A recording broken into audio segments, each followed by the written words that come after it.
외신을 통해 글로벌 경제 이슈를 짚어보는 외신 인사이드입니다. 최근 도이치방크, 소시에테 제너럴 등 은행업의 주가가 줄줄이 폭락을 하면서 은행권에 위기가 온 것이 아니냐는 이야기가 나오고 있습니다. 오늘은요, 파이낸셜 타임스의 기사로 이 이야기 자세하게 살펴보도록 하겠습니다.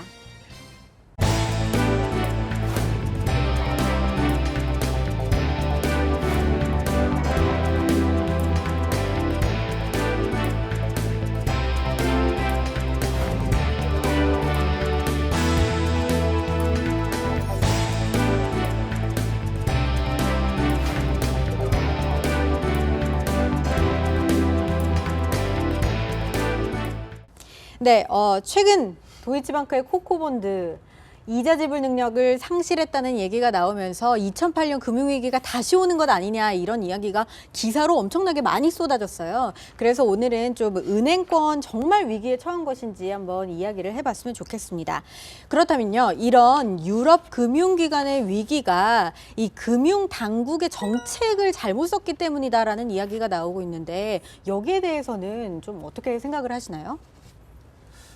기본적으로 그 유럽 은행 이제 뭐 규제나 이런 것도 있겠지만요, 통화 정책 거시 측면에서는 이제 마이너스 금리를 했지 않습니까? 네. 그러면서 뭐 개인적으로는 유럽 도이치뱅크의 코코본드 자체가 문제라기보다는 그 이제 마이너스 금리를 하게 되면은 어쩔 수 없이 은행권의 수익 자체가, 그러니까 은행업의 떨어지고. 펀더멘털 자체를 약하게 만드는 정책이기 때문에 네. 그 영향은 좀 있지 않나 싶습니다. 어쨌든 유럽 경기가 그렇게 생각보다 좋지 않은 상황에서 은행들의 그 수익성을 더 안 좋게 만든 것도 있었고, 또 이 오일 가격이 빠지면서 오일 인더스트리에 대한 익스포저도 또 하이라이트가 되는 거고, 네. 또 실적이 계속 안 좋았어요, 솔직히. 계속 안 좋았다 보니까 또 그런 부분도 있었고, 또 중동의 오일머니가 갖고 있던 주식들이 대부분 금융업이에요. 또 거기서 또 팔다 보니 맞아요. 모든 게 한꺼번에 이제 온 것 같아요. 네. 복합적이다. 그 주로 금융권 사파 그림 만화 보면은 한 장짜리 만화 보면 은행이 망하는 게 별게 아니라 비가 와서 은행 처마 밑에 가서 비를 피하고 있었는데 사람들이 저 은행이 망하니까 현금을 빼러 갔구나 해서 그걸로 인해서 그 은행이 현금 인출 사태로 해서 뱅크런이 나서 망한다.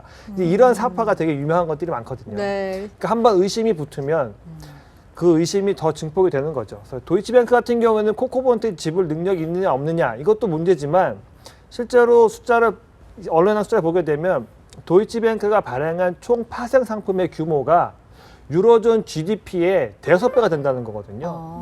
그러니까 어떻게 뭐 어디선가 문제 하나 탁 불거지면 이거 리만 때처럼 줄줄이 문제 생기는 거 아니냐, 생긴다 안 생긴다의 확률적인 문제가 아니라 생길 수 있다는 1%만 있어도 시장은 그냥 싫은 거죠. 그래서 지금 이게 지금 유럽 은행들이 처한 곤경이 아닌가. 뭐 저는 그렇게 생각하고 있습니다. 그 도이치뱅크의 지금 그 구조화 상품들, 이런 부분들에 대해서 정말 좋은 지적해 주신 것 같은데요. 뭐가 있는지 아무도 몰라요. 네.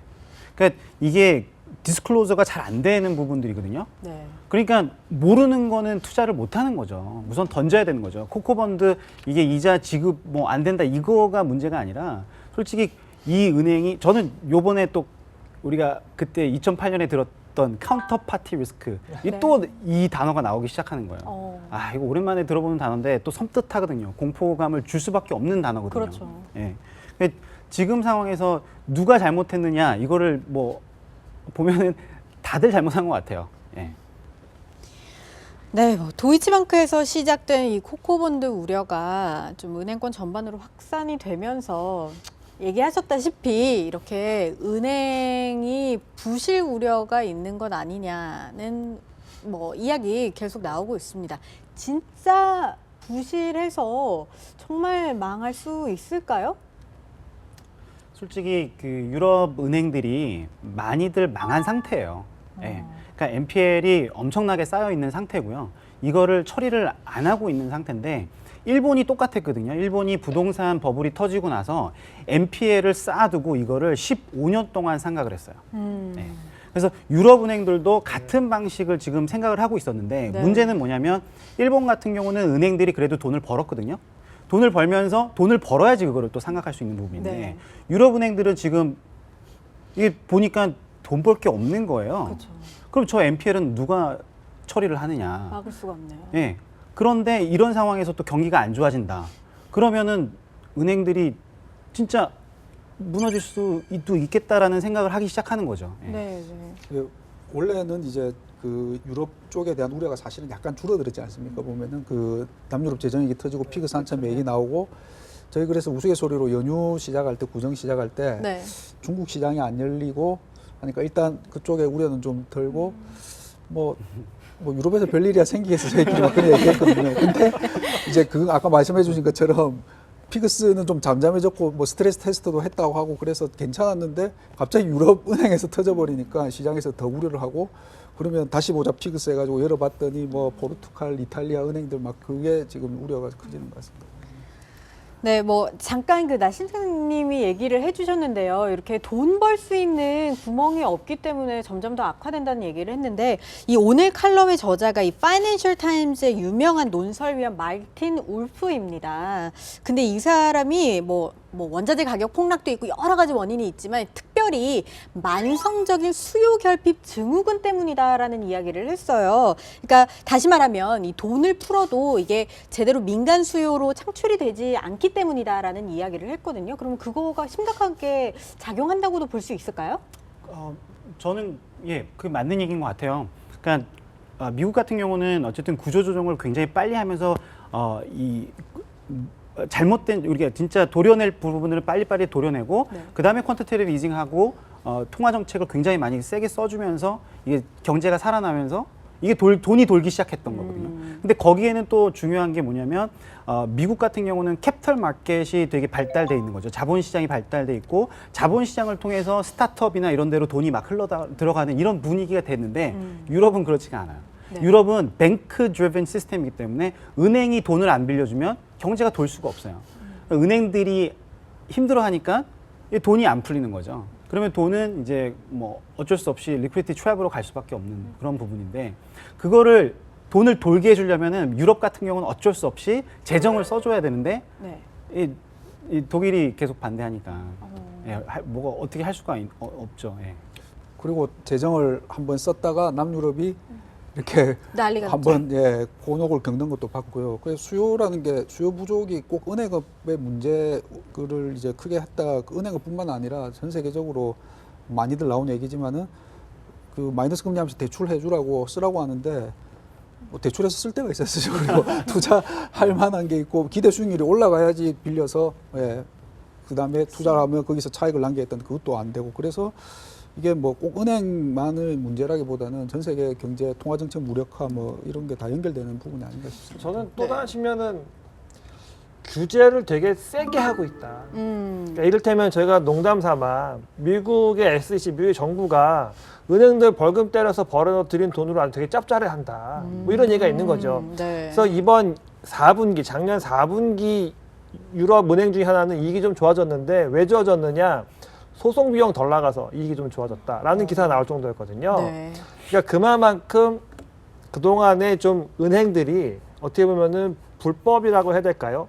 이런 걸 좀 저지른 것에 대해서 규제가 되게 세게 들어가고 있는 상황에서 대출 수요도 없고 그러다 보니까 어떤 일이 벌어지냐면 마이너스 예치금리를 넣어놨는데도 초과 지급 준비금 원래 은행이 중앙은행에 맡겨놔야 되는 수준보다 조금 더 맡겨놓는 걸 초과 지급 준비금이라고 하는데 네. 이 그래프가 45도 각도로 올라가고 있습니다. 오, 네. 돈을 밀어내라고 하면도 불구하고 밀어내고 싶어도 못 늘어내는 거죠. 네. 제가 보관 비용은 계속 내고 있지만 그래도 차라리 보관 비용을 내는 게 낫다라고 할 상황이니까 네. 어떻게 보면은 뭐 증후군일지 그냥 현상일지는 좀 지켜봐야 되겠지만 상황은 좀 문제가 있는 네. 저는 이 만성적인 수요 부족을 네. 저는 소득 불균형의 좀 원인을 찾고 싶은데요. 네네.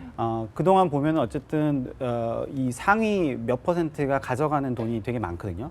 근데 이게 이념적인 그런 부분이 아니라 마르크스가 얘기했던 그런 부분들이 이제 조금씩 나타나는 거 아닌가. 그래서 어쨌든 이거를 소득을 재분배해주는 그 역할을 해줘야 되는 것들이 제대로 작동하지가 않는데 그 소득 재분배의 가장 중요한 거는 저는 그 기업들의 흥망성쇠가 계속해서 연결돼야 된다고 보거든요. 그래야지 그 자본이 새로운 기업에 투자되고 새로운 일자리가 창출되고 새로운 부자가 나오고 이게 계속해서 돌아가야 되는데 그게 돌아가는 나라는 솔직히 미국밖에 없거든요. 그러니까 우리나라도 솔직히 이제 대기업과 이런 이게 계열화가 딱 돼가지고 이게 전혀 변화가 없으니까 네. 그러면은 꿈도 없는데 누가 투자를 하고 누가 돈을 쓰며 이게 좀 소득 불균형을 어떻게 해서든 지금 해소를 해야 되는 부분인 것 같아요. 뭐 마틴 울프는 뭐 그 대응 방안으로 개인의 계좌에 직접 돈을 넣어주거나 아니면은 뭐 이렇게 세금이 적게 쓰이고 있는 부분에 대해서 거기만 집중적으로 양적 완화를 시행해야 된다 뭐 이런 얘기도 하더라고요. 그러니까 아주 부분적이고 세세하게 양적 완화를 집중해야 된다라는 얘기도 있었습니다. 뭐 마무리하면서요. 우리나라 은행도 요즘 저금리 때문에 은행업 수익이 많이 떨어지고 있는데 이렇게 본다면 유럽은행이랑 같은 흐름을 보이고 있는 것 아닌가 하는 우려가 있거든요. 조금 어떻게 생각하세요? 제 은행 담당 하고 있는데요. 그 우리나라 은행의 주가를 보면은 2008년 글로벌 금융위기 때보다 더 낮은 수준으로 내려와 있습니다. 네. 이거는 뭐냐면 우리나라 경제 자체가 이 밖에 있는 엑스터널 디맨드를 이게 수출하면서 이제 장사하고 있는데 이 글로벌 디맨드 자체가 워낙 안 좋게 지금 보고 있기 때문에 우리나라 은행에 은행이 빌려준 이런 기업들이 이제 하나둘씩 넘어갈 거다라고 보시는 것 같아요. 그리고 네. 최근에 이제 한진중공업이나 뭐 두산그룹 얘기도 나오기 시작하면서 지금 가장 많이 궁금해. 그다음에 누굴까? 그다음에 누굴까? 이게 가장 많이 듣는 두렵네요. 질문이에요. 그만큼 우리나라 그 경제가 이제 좀 안 좋다라는 거를 다들 이렇게 느끼시는 것 같고, 체감하니까, 네. 그다음에 은행이 또 아까 유럽은행이랑 똑같아요. 우리나라 은행은요 돈 벌면 그건 죄 짓는 거거든요.